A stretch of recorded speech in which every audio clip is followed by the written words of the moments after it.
Hey guys, it's Casey. Welcome to Wet and Wild Wednesdays. Today I am going to be making three different molds sent to me from Amy at Resonating Art. This is my first Happy Mail. I'm so excited. I love the little molds she sent. They're fabulous and perfect for this little event. Okay, first we're going to go over what I'm going to be using, which is 2-part Bond Crafter epoxy resin. And right now, I have it mixed up. It is a 50-50, one part A, one part B. One part resin, one part hardener. I'm going to distribute it into 4 different cups. And I'm going to be doing a technique that Amy taught me as well called the Larimar technique. Okay, and I'm going to be mixing up some white. You want to keep your white quite transparent. You want to be able to see through your white. And then I'm going to mix up my pink. And all my colors are quite transparent. I don't know if this matters with this technique, but I'm using purely pigments. A lot of people use Liquitex acrylic inks, and I didn't have those, so I'm going with what I had. And I'm just layering it. 1 part white, 1 part pink, and 1 part of the light purple, and then 1 part of the dark purple. She has it worked out in grams. You can do 30 grams of the white, 30 grams of a light color, and then 40 grams of your darker color. And that's how it's supposed to be poured in the frogs. So she really has it down to a science. Me, I'm just trying to learn the technique and get it poured and hope that everything comes out. So I'm just pouring it in the same way with all of the little molds that I have here. I had extra, so I'll grab the starfish mold. I had a ton of the dark purple left. And this one, I was a little disappointed. It was actually very pretty, except for I had some dried white pigment that had landed down in it, and it landed on the front. But this one right here, this one did not come out at all. At all. I had to add extra white pigment paste, and because I added more resin, and it got too dark.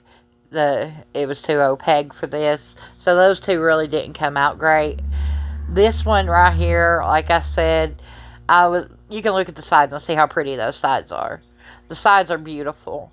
And it would have been really pretty had it not had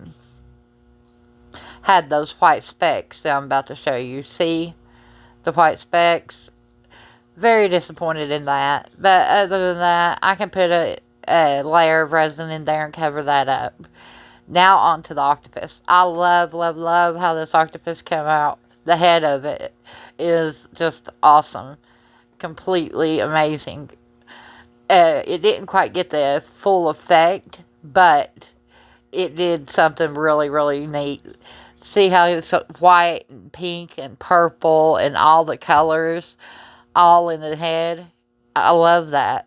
It's like you can see through one color to see the next. I love it. Now we're going to move on. I have some casting powder here from Bond Crafter. This is a new item they just put out.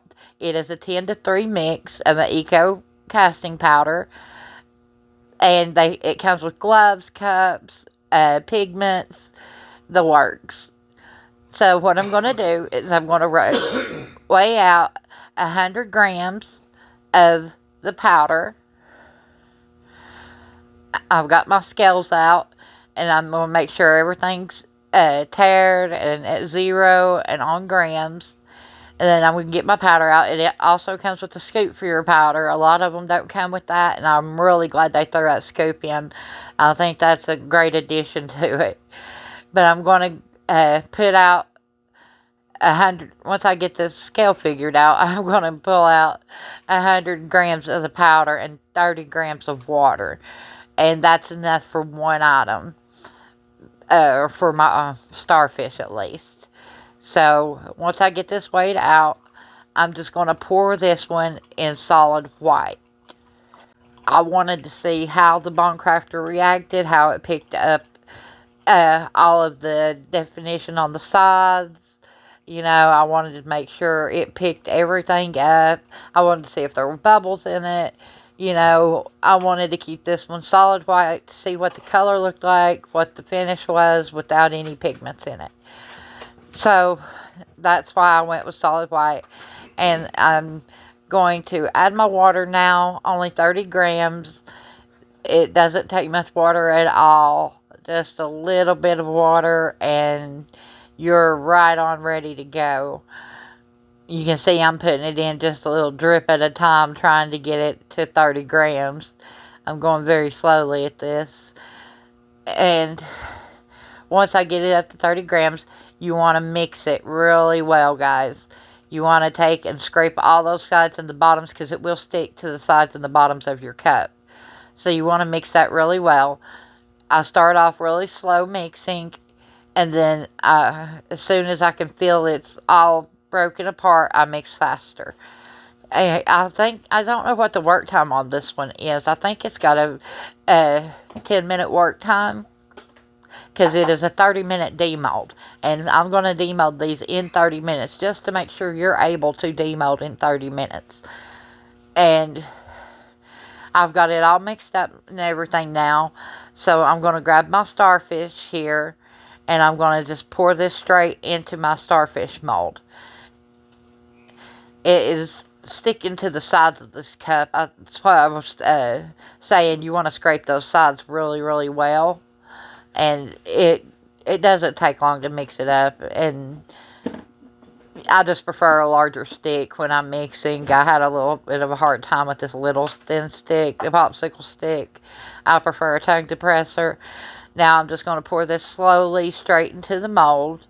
And this is real time, guys. I'm going in real time right now because I wanted you guys to see how slowly I poured this into the mold, what the mixing time was, everything. I wanted you all to see it in real time. And once I get this filled up, I am just going to scoot it off to the side, and then I'm going to mix up another batch, and I'm going to try marbling. I'm going to scrape some of this out of here. I've still got some left in the cup. I wanted to get as much of it out as I can and fill this thing all the way up.